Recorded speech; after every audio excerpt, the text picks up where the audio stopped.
అనకాపల్లి జిల్లా నర్సీపట్నం రోలుగుంట మండలం జేపీ అగ్రహారం గ్రామంలో లక్షవారం ఉదయం ప్రభుత్వ భూముల బౌండరీలను ఫిక్స్ చేయడానికి వచ్చిన రెవెన్యూ అధికార బృందాన్ని గ్రామస్తులు అడ్డగించారు. గ్రామం మొత్తం 412 ఎకరాల జరాయితీ, మిగిలినది గ్రామ కంఠం చెరువు శ్మశానం. ఈ జరాయితీ భూమిపై 3 గ్రామాలకు సంబంధించిన 400 రైతు కుటుంబాలు ఆధారపడి జీవనం సాగిస్తున్నాయి. రెవెన్యూ అధికారులు ఏదైనా తప్పిదం చేస్తే వారంతా రోడ్డును పడతామని, తమకు న్యాయం చేయాలని వారు కోరుతున్నారు. తాత ముత్తాతల కాలం నుండి సాగు చేసుకుంటున్నామని 1950వ సంవత్సరంలో సర్వే సెటిల్మెంట్ జరాయితీ భూమిగా మార్చబడిందన్నారు. ఆ తర్వాత కొంతమంది దళారులు ప్రవేశించి మళ్ళీ ఇనాం భూమిగా కాగితాలు సృష్టించి పాస్బుక్లు పొందారన్నారు. 2021 ఆగస్టు 14, 15 తేదీలు సెలవు దినాలు అయినప్పటికీ ఆనాటి ఎంఆర్ఓ బదిలీ అయ్యి రిలీవింగ్ ఆర్డర్ వచ్చినప్పటికీ రాత్రిపూట ఆగ మేఘాలపై పాస్ పుస్తకాలకు మ్యూటేషన్ చేసి పాస్ పుస్తకాలను ఇచ్చారని ఆరోపించారు. 2 సార్లు జిల్లా కలెక్టర్కు స్పందనలో ఫిర్యాదు సమస్యను ఆయన దృష్టికి తీసుకెళ్లామని, అంతేకాకుండా జగనన్నకు చెబుతాం కార్యక్రమంలోని ఆర్డీఓ గారి దృష్టికి తీసుకెళ్లినప్పటికీ మా గోడు పట్టించుకునే నాదుడు లేడని రైతుల ఆవేదన. కలెక్టర్ మా సమస్యను పరిష్కరించి మా రైతులకు న్యాయం చేయాలని కోరుతున్నారు.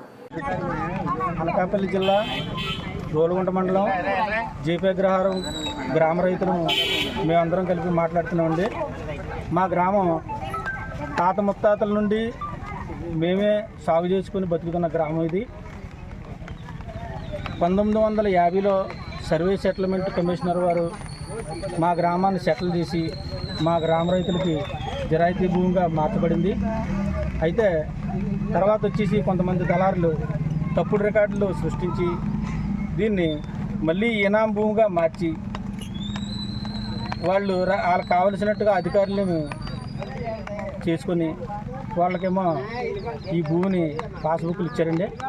2021 ఆగస్టు 14, 15 తారీఖుల్లో సెలవు దినాలు కూడా ఆ రోజు రిలీవింగ్ ఆర్డర్ అయిన తర్వాత ఎంఆర్ఓ రిలీవింగ్ ఆర్డర్ తీసుకున్న తర్వాత అర్ధరాత్రి పాస్బుక్లకు మ్యూటేషన్ చేసి ఆగస్టు 15, 8:45 మార్నింగ్ జెండా ఎగరేసే టైంలోనూ కూడా పాస్బుక్లు మ్యూటేషన్ చేసి వాళ్ళకి పాస్బుక్లు అప్పచెప్పారు.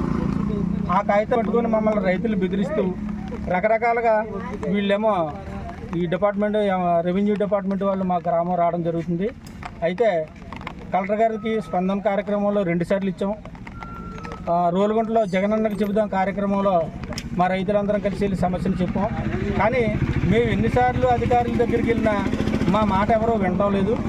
కానీ ఈ ఎన్నికలు జరిగి ఆల్రెడీ ఎన్నికలు కూడా అమల్లో ఉండగా ఇంకా వీళ్ళు 2 రోజులు గడిచింది ఎలక్షన్ జరిగి. ఈరోజు సడన్గా వచ్చి ఏ నోటీసులు ఇవ్వకుండా కనీసం మా గ్రామ విఆర్ఓకి కూడా ఒక మాట చెప్పకుండా వచ్చి సర్వే చేస్తామని చెప్పేసి వచ్చారు. దాన్ని మా రైతులందరం కలిసి మేము అడ్డుకున్నాం. కాకపోతే ఇంత అడావుడి ఎందుకు చేస్తున్నారు? ఇందులో మేము ఆల్రెడీ అడిగాం, గవర్నమెంట్ నుంచి ఏమైనా మీకు ఆర్డర్ కాపీ ఉందా ఏంటని అడిగాం.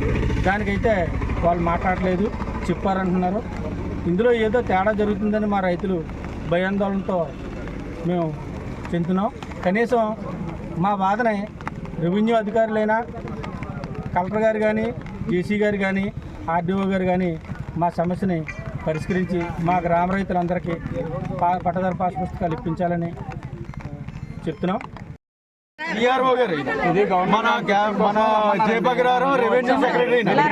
మరి మీరు ఇతనికే తెలియకుండా మీరు ఎలా చెప్తున్నారు? మీరు ఈయనకే తెలియదు అంటున్నాడు. మీరు ఎలా చెప్తున్నారు?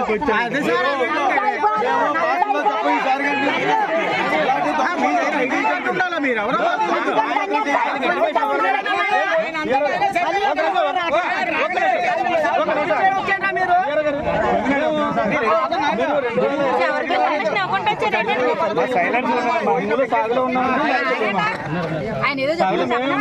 ఎన్ని సంవత్సరాల నుంచి ఉన్నాం కదా, గతంలోనే ఉన్నాం, ఇప్పటికీ ఉన్నాం. మీరు పాస్బుక్లు చేసినప్పుడు ఉన్నాం. మరి ఉన్నప్పుడు మరి ఆ విషయం ఇలా తెలియదండి. మండల సర్వేర్ కానీ తర్వాత మన తెలియదండి ఎంఆర్ఓ గారికి తెలియదా? మరి అందరికీ తెలిసిన తర్వాత మరి ఎలా పాస్బుక్ ఇష్యూ చేశారండి? టీపీ చూసామంటే మరి ఆ ఎంఆర్ఐ గారు అది చేస్తున్నారు చాలా చేశారు కాబట్టి నాకు తెలియదు కొత్త అది అంతే తప్ప అంటే మీరు చేసిన అదేలేండి అది చెప్పాను కదా నాకు తెలియదు కొత్తలో వచ్చాను 74 సంవత్సరాల కింద సెటిల్ అయిపోయినాయి ఎస్ఆర్ ప్రకారంగా సర్వే సెటిల్మెంట్ ప్రకారం 50 ప్రకారంగా సెటిల్ అయిపోయింది అండి ఆయన ఏమన్నారండి సంతకం పెడితే నువ్వే MRO నేనా సంతకం పెట్టమని అన్నారా లేదా అదిగో గొర్రెలు కాసి వాడికి గవర్నమెంట్ జాబ్ ఇచ్చే తెలిగే తయారవుతుంది ఏటే మాట్లాడి మాట్లాడి గౌరవంగా మాట్లాడాలి మీరు ముందు కొట్టడం అన్ని తెలిసి సంబంధం లేదంటే మా ఊరు మాకు సంబంధం లేకుండా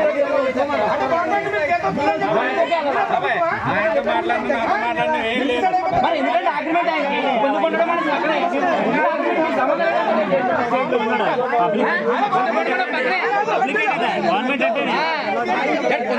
డాక్యుమెంట్ చేస్తారు రిటైర్మెంట్ స్టేజ్ నుండి కూడా ఎలా చేసావో డ్యూటీ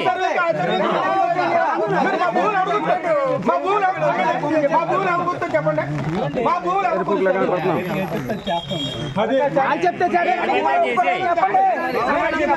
మా భూములు సరే మీరు గవర్నమెంట్ ల్యాండ్ తో కొలుస్తా ఉన్నారు మా భూములు ఎవరు కొలుస్తారు మీరు కదా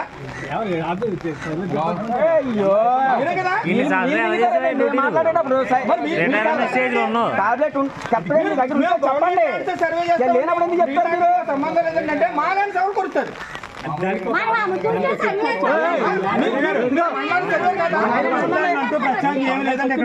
ఏమంటే గవర్నమెంట్ అనేది ప్రత్యేకంగా ఏముండదండి గవర్నమెంట్ అంటే ప్రజలు మా ఏదో పన్ను చెడు మీరు జీతాలు తీసుకుని ఎవరి కోసం